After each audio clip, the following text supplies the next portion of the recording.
정말 바라고 축원합니다. 메리 크리스마스. 아멘. 어, 오늘은 예수님께서 이 땅에 오신 그 성탄을 기념하여서 우리 예수님이 이 땅에 오셨을 때 어땠을까라는 그 내용이 마태복음과 누가복음에 나와 있는데요. 저는 오늘 마태복음의 말씀을 가지고 우리 아이들이 이렇게 예배를 드리고 있기 때문에 또 아이들이 이해할 수 있도록 말씀을 전해보려고 합니다. 예수님이 태어날 때 당시 그때 어땠을까 한번 목사님이 우리 아이들에게 설명을 드릴게요. 지금 우리 유스들이 앉아 있는데 아영이는 지금 이제 대학교 1학년인데요. 아영이가 올해 몇 살이죠? 18살. 우와, 18살. 네. 제가 왜 물어봤냐면, 그럼 아라는 몇 살일까? 14살. 와, 14살, 18살. 유대인, 예수님 당시에 유대인 여성들이 몇 살에 결혼을 했냐면은 보통 한 12살에서 15살. 그러면 아마 아영이 정도 되면은 이제, 뒤에 우리 레아나 서린이 같은 아이가 있어야 돼. 와. 자, 그 당시 이렇게 아주 어릴 때 12살에서 15살 정도 될 때 결혼을 하는데 유대인들의 결혼은 우리 지금 미국의 결혼, 한국의 결혼하고 조금 달랐어요. 그래서 유대인들은 이렇게 이해를 하면 돼요. 결혼을 2번을 해요. 여기 보면 약혼이라고 나와 있잖아요. 예전 성경에는 정혼이라고 나와 있는데 어떻게 결혼을 하냐면은 보통 보면은 아버지, 어머니, 양가 부모님들이 이렇게 거의 합의를 해서 처음에 결혼을 하는데 이때 정혼했다고 합니다. 근데 이들은 법적으로는 부부예요. 부부. 그래서 이들이 법적으로는 부부가 됐는데 1년 정도는 유대인들이 했습니다. 1년 정도는 정혼을 하였지만 같이 살지 않고요. 떨어져 있어요.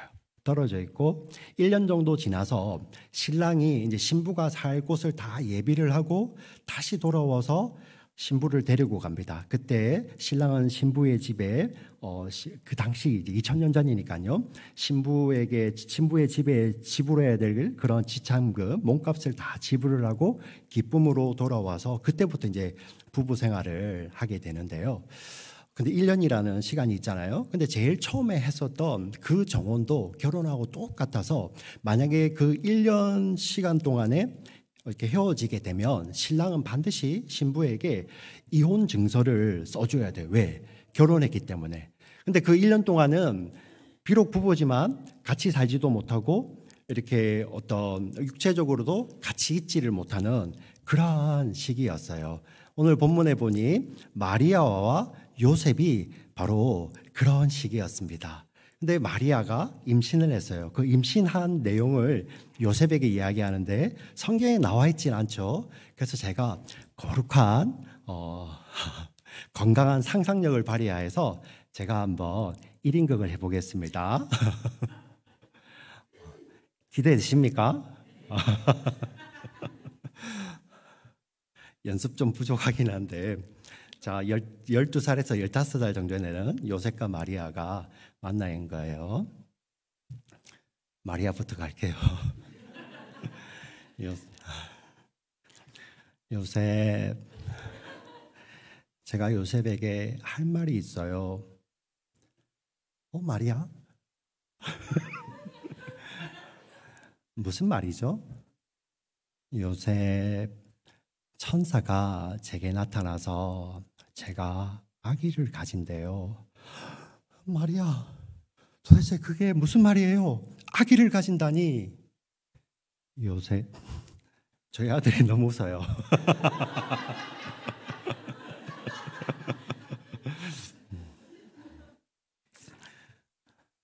요셉, 저도 처음엔 너무 무섭고 놀랐어요. 그런데 천사가 분명히 말했어요. 내가 아기를 가지게 되는데 그 아기는 성령으로 잉태되는 것. 성령이 나에게 오시고 지극히 높으신 하나님의 능력이 나를 덮어서 내가 아기를 가지고 그 아기는 하나님의 아들이래요. 그 아기가 온 세상을 구원할 구세주라고 천사가 분명히 이야기해 주었어요. 처음엔 저도 이게 무슨 말인가 하고 당황스러웠지만 천사가 이것이 분명히 하나님의 말씀이라고 전해 주셨기 때문에 저는 믿게 되었어요. 그리고 그때부터 제 몸에 변화가 일어났어요. 이렇게 입덧도 하고요. 요새 제 말이 무슨 말인지 이해가 가세요? 아니 마리아,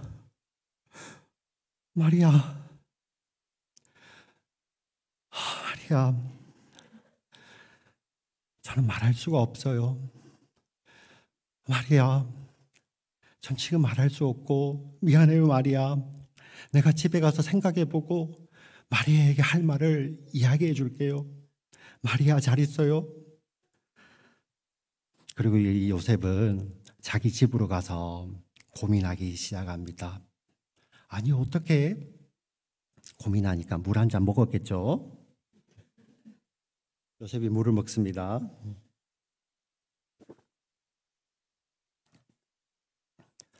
아니 어떻게 이 아가씨가 처녀가 아기를 가질 수 있어? 이건 말도 안 되는 거야. 아니 그런데 하나님의 천사가 나타나서 하나님의 뜻이라고 하잖아. 하나님은 모든 걸 할 수 있잖아. 아니야. 어떻게 이 처녀가 아기를 가질 수 있어? 아니야. 근데 하나님의 천사가 나타났다고 하잖아. 그리고 하나님께서 말씀하셨다고 하잖아. 성령이 나타나시면 그렇게 된다고 하잖아.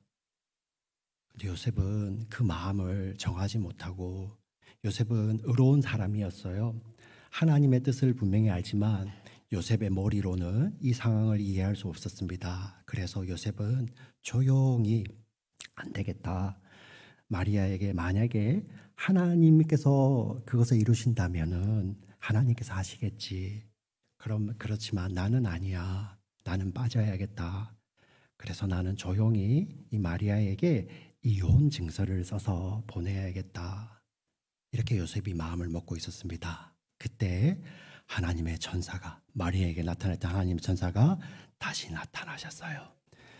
다윗의 자손 요셉아, 네 아내 마리아 데려오기를 무서워하지 말라.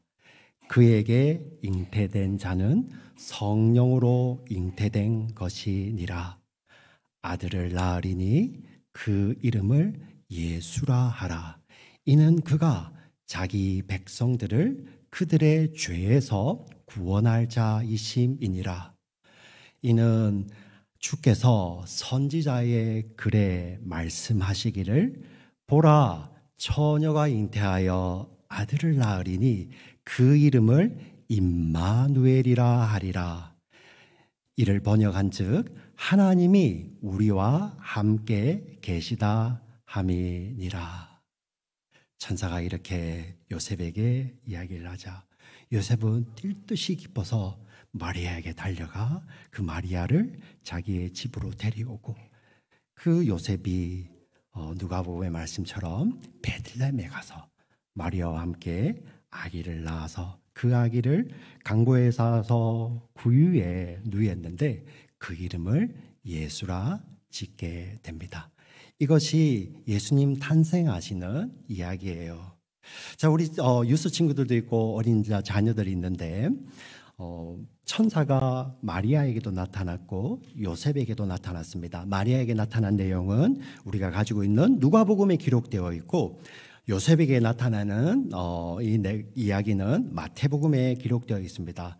이 천사가 나타난 이야기 중에서 공통되는 부분이 한 부분이 있어요. 공통점. 그것이 무엇이었습니까? 네. 성령이 오시는 거예요. 성령. 네. 마리아에게 천사가 이야기할 때도 성령이 너에게 임하면 너희가 아기를 가질 것이다. 천사가 요셉에게 임하여서도 이야기합니다. 성령으로 잉태되었다라고 이야기를 하죠. 네. 이것이 왜 중요하냐면 여러분 마태복음 1장 1절부터 17절까지는 예수님이 태어날 때까지의 족보를 이야기하고 있어요. 아브라함과 다윗의 자손 예수 그리스도의 족보 게보라라고 시작을 하였는데 어떻게 시작을 하냐면은 아브라함이 이삭을 낳고 이삭이 야곱을 낳고 야곱이 유다를 낳고 이렇게 낳고가 39번이 쭉 이어져요. 자, 이것은 아버지가 아들을 낳는다는 말이에요. 근데 여기 보면 우리 조금 어려운 말이긴 한데 우리 유스들은 잘 이해할 거예요. 어려운 말이긴 한데 아버지가 아들을 낳는 능동태예요. 액티브 보이스입니다. 액티브 보이스. 이 액티브 보이스가 39번이 쭉 진행을 하다가 마지막에 예수님 때에 이르러서는 그 액티브 보이스가 아니라 수동태예요. 패시브 보이스가 나옵니다. 마리아에게서 예수가 나시니라. 예수가 나시니라. 자, 예수님께서 태어나시는데 탄생하시는 예수님마저도 예수님은 하나님이시잖아요. 스스로 오신 것이 아니라 패시브예요. 누구에 의해서 탄생하게 됩니다. by 누굽니까? 성령님이에요. 성령님. 제가 이것을 설명드리는 이유는 여기에 너무나도 중요한 내용이 숨겨져 있기 때문입니다. 우리 마태복음 1장은 중요한 족보가 이렇게 등장을 하고 예수님의 족보죠. 그 뒤에 숨겨진 족보가 있어요. 그게 어떤 족보냐면은 예수님은 처음 사람이에요. 첫 열매, 성령으로 태어나는 자들의 첫 열매입니다. 예수님이 이 땅에 오실 때 육신을 입으실 때 성령을 입으셨던 것처럼 성령으로 오셨던 것처럼 이제 성령으로 태어날 사람들이 무수하게 등장을 하는데 그 무수하게 태어날 자들의 처음 되시는 분이 바로 예수님이에요. 성령으로 태어나시는 자들이 누굴까요? 바로 이 자리에 앉아 계신 분들이에요. 저를 비롯하여서 우리 반주하시는 분, 우리 찬양을 불렀던 우리 찬양팀 언니 오빠들, 형 누나들, 그리고 여기 계시는 우리 어른들, 할아버지 할머니들도 계시고 어린 자녀들도 있잖아요. 우리 서린이처럼 레아처럼 아주 어린 아이들도 있는데 이 모두가 성령으로 태어난 자들인데 그것을 똑같은 말로 또 성경에서 뭐라고 하냐면은 예수님을 믿는 자들이라고 이야기하는 거예요. 그래서 여러분 보시면 예수님 제가 믿습니다. 우리가 이렇게 할 때 예수님을 믿는다고 이야기를 하잖아요. 예, 맞아요. 근데 성경에 정말 이렇게 더 맞는 설명은 우리가 예수님을 믿는다고 할 수 있는 것은 바로 성령님이 우리에게 오셔서 하나님이 그 성령님을 통해서 우리에게 믿음을 주세요. 그래서 우리가 그 믿음이 우리에게 들어올 때 우리가 그것을 예수님을 믿는다라고 고백하게 되는 거예요. 예. 그래서 우리의 이 믿음을 고백하는 것은 액티브 보이스, 능동태지만 그 안에는 성령에 의해서 믿어지는 수동태가 이렇게 숨어 있는 거예요. 그래서 예수님을 믿는다는 것과 동일한 말이 성령으로 다시 태어난다는 말이에요. 그러니까 여러분 교회 다니면서 거듭났습니까? 라는 말이 바로 이 말이에요. 자, 그래서 여러분 이게 예수님을 믿는 자들 그리고 성령으로 다시 태어난 자들을 한꺼번에 다 모아서 가르치는 말이 두 글자예요. 따라해 볼까요? 교회. 교회. 다시요. 교회. 교회. 바로 예수님을 믿는 자들, 성령으로 다시 새롭게 태어난 자들 모두를 뜻하는 통칭이 바로 교회입니다. 그래서 우리 교회라고 이야기를 하면 탈라시 아닌 심내교회 하면 이 건물이 아니라 오늘 이 자리에서 함께 예배드리는 자들, 비록 여러 가지 사정으로 같이 예배는 못 드리지만 유튜브로 드리시고 또 함께 마음을 다하여 예수님을 믿는 우리 모두를 교회라고 이야기하는 거예요. 예. 할렐루야. 네. 자, 이것이 바로 성령으로 태어난 자들. 예수님께서 이 땅에 성령으로 오셨기 때문에 이제 우리도 하나님께서 보내신 성령으로 말미암아 새롭게 태어난 자들이죠. 오늘 본문에 정말 중요한 이 메시지가 있는데 오늘 이러한 말씀이 있죠. 주께서 선지자들을 통해서 하신 말씀, 주님의 말씀이에요. 우리가 가지고 있는 구약 성경 말씀대로 예수님께서 태어나셨다고 이야기를 하죠. 예수 그리스도의 나심은 이러하니라 하고 18절을 시작해서 뒤에는 이 모든 것들이 주께서 선지자들을 통하여 하신 말씀, 하나님이 하신 말씀이에요. 근데 우리 마태복음을 보면 하나님께서 하신 말씀대로 예수님께서 세 가지를 하셨어요. 이 땅에 태어나셨어요. 대표적으로 그리고 십자가에서 죽으셨어요. 그리고 부활하셨어요. 하나님의 말씀대로 예수님께서 나셨어요. 죽으셨어요. 부활하셨어요. 그리고 신약 성경에는 또 하나님의 목소리가 있습니다. 하나님께서 말씀하셨는데 중요한 것이 무엇입니까? 하나님께서 말씀하신 대로 예수님은 뭐 하신다고요? 다시 오시는 거예요. 다시 오시는 거. 너무나도 중요한 네 가지가 있습니다. 첫 번째, 하나님의 말씀대로 그리스도께서 나셨어요.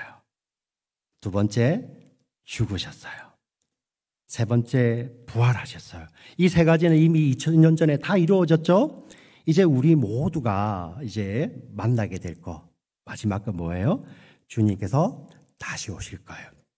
그때 다시 오실 때는 이 땅을 구원할, 지금 우리 예수님을 믿는 우리 모두를 구원하시기 위해서 이 땅에 오실 뿐만 아니라 예수님은 이 땅을 심판하실 심판주로 오시는 거예요. 구원주이자 동시에 심판하시는 주로 오시는 것입니다.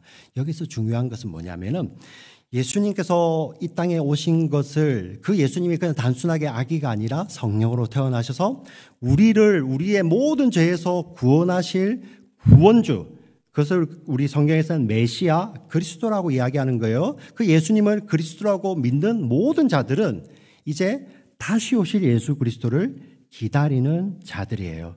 여기에서 너무나도 중요한 사실이 있습니다. 정말 예수님의 탄생하심을 기뻐할 수 있는 자들은 어떤 자들이냐면 바로 예수님께서 다시 오실 것을 믿는 자들이 진짜로 기뻐하는 거예요. 여러분, 크리스마스가 왜 기뻐요? 세상 사람들도 크리스마스는 기쁘잖아요. 밖에 나가면은 막 이 크리스마스 할리데이 스피릿이 있잖아요. 막 잔치하는 것 같아. 너무 좋아.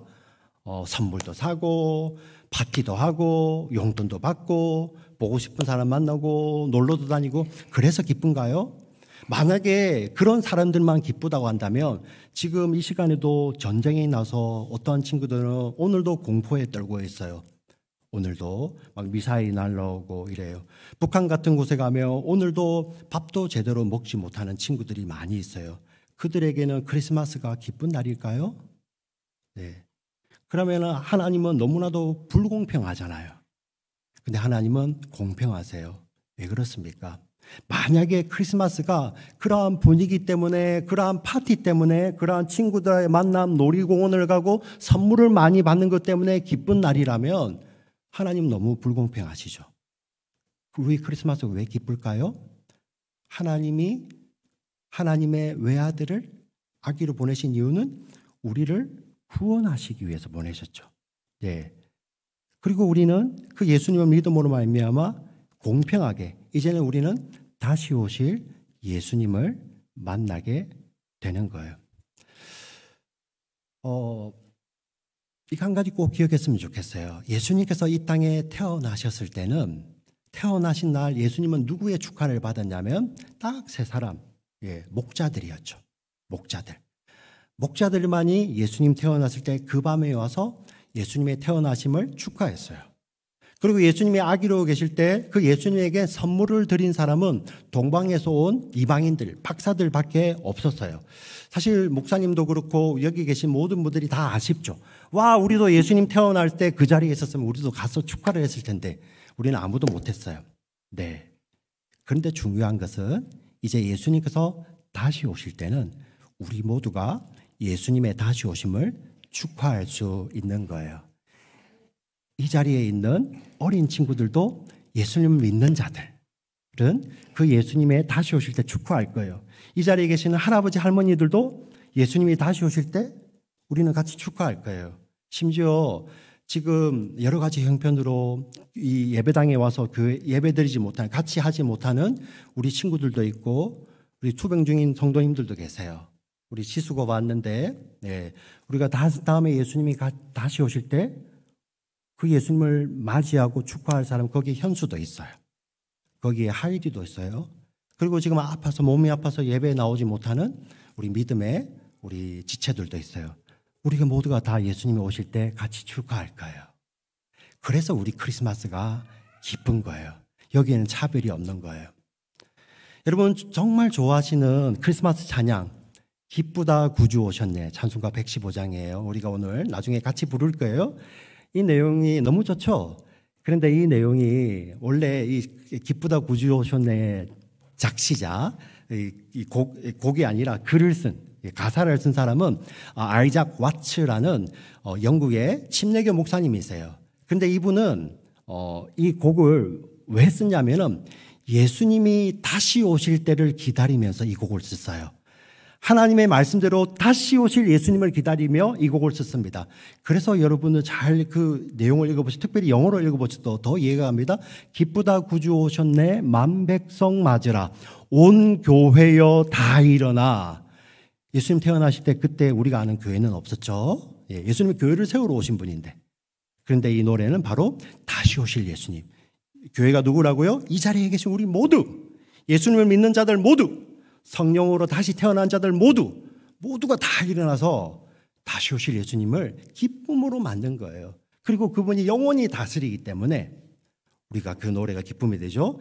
그 다시 오실 예수님을 노래했던 그 찬양이 동시에 이 땅에 2000년 전에 오셨던 아기 예수님을 맞는 노래가 되는 거예요. 왜? 다시 오실 예수님을 기다리고 믿음으로 사는 우리들만이 예수님을 참으로 믿는 자들만이 성령으로 태어난 자들만이 이 땅에 오실 그 예수님을 그냥 베이비 지저스가 아니라 이 땅을 구원하실 우리를 구원하실 구원주, 구세주, 메시아로 맞을 수 있기 때문입니다. 할렐루야. 다시 한번 우리 손을 들어서 2000년에 오셨던 아기 예수님 그리고 이 땅에 구원자로 심판주로 다시 오실 예수님을 우리 손을 들어서 환영하며 메리 크리스마스 한번 할까요? 다 같이 메리 크리스마스. 다시 크게 다 같이 웃으며 메리 크리스마스. 예, 메리 크리스마스. 예. 이 메리 크리스마스는 전쟁 중에서도요. 정말 그 북한에서 그 끔찍한 가운데서도 메리 크리스마스. 병상에 누워서도 투병의 자리에서도 그 침대에 누워서 그 휠체어에 누워서 메리 크리스마스 할 수 있는 것입니다.